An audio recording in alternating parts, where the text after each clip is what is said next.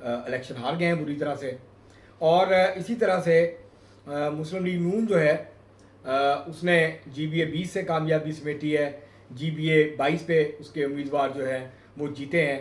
تو یہ جو صورتحال ہے اس میں, اور 2 آزاد امیدوار مسلم لیگ نون کی حمایت سے کامیاب ہوئے ہیں. تو پاکستان پیپلز پارٹی کو اگر حکومت بنانی ہے تو پاکستان پیپلز پارٹی کو جو آزاد امیدوار ہیں 5, اس میں سے 4 امیدواروں کی حمایت درکار ہے. اگر 4 امیدوار 5 میں سے 5 آزاد امیدواروں میں سے 4 پاکستان پیپلز پارٹی کے ساتھ مل جاتے ہیں تو پھر پاکستان پیپلز پارٹی تنہا حکومت بنانے کی پوزیشن میں آ جائے گی.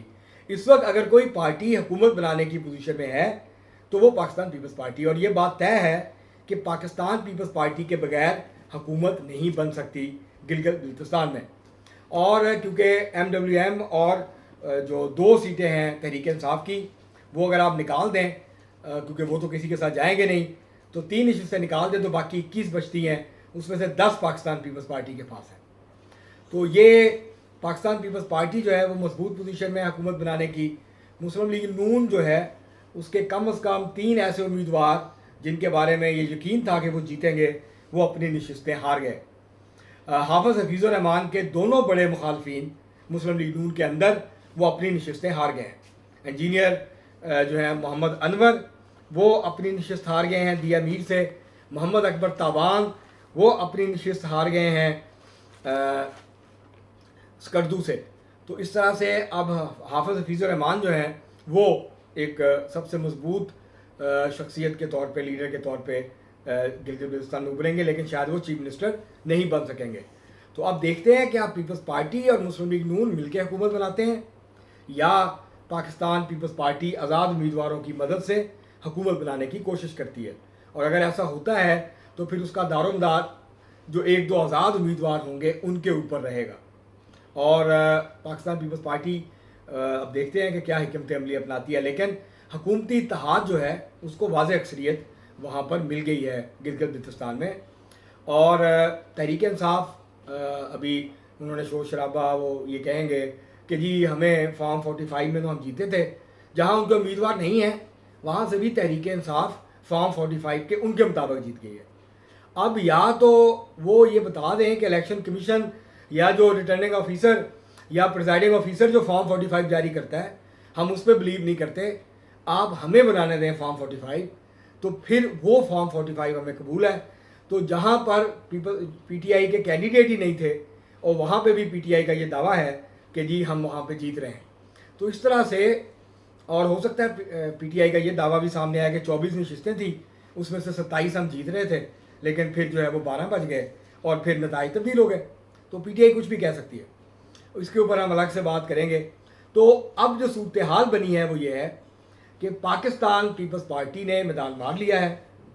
پاکستان پیپلز پارٹی کے جو امیدوار تھے وہ بڑی تعداد میں کامیاب ہو گئے ہیں, اور اس کامیابی میں نگر ضلع نے اور گلگت بلتستان کے جو اسکردو ضلع ہے, شگر اور جو کھرمنگ ہے, اس نے بہت اہم کردار ادا کیا ہے.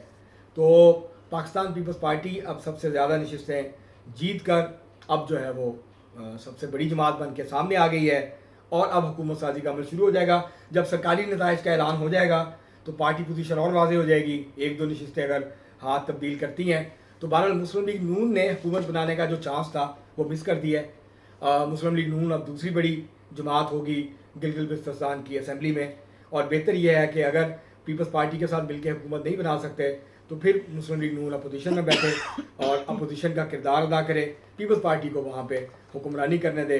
تو یہ جو نتائج ہیں یہ اس بات کا ایک واضح ثبوت ہیں کہ اگر آپ مرکز میں, کیونکہ مرکز میں اس دفعہ ایک حکومت نہیں تھی, 2 حکومتیں تھیں. مہدی شاہ صاحب گلگت بلتستان میں گورنر تھے اس الیکشن سے پہلے, اور جب الیکشن ہوئے ہیں تو گلگت بلتستان کا جو ایک ہی بڑا آئینی عہدہ تھا وہ پاکستان پیپلز پارٹی کے پاس تھا, یعنی گورنر جو ہیں وہ, اور گورنر جو ہیں وہ کافی حد تک اثر انداز ہوتے ہیں. مسلم لیگ نون نے بہت زیادہ انحصار کیا امیر مقام صاحب جو وفاقی وزیر ہیں امور کشمیر سرحدی امور کے, لیکن وہ ان کو وہ نتائج نہیں دے سکے جس کی وہ توقع کر رہے تھے.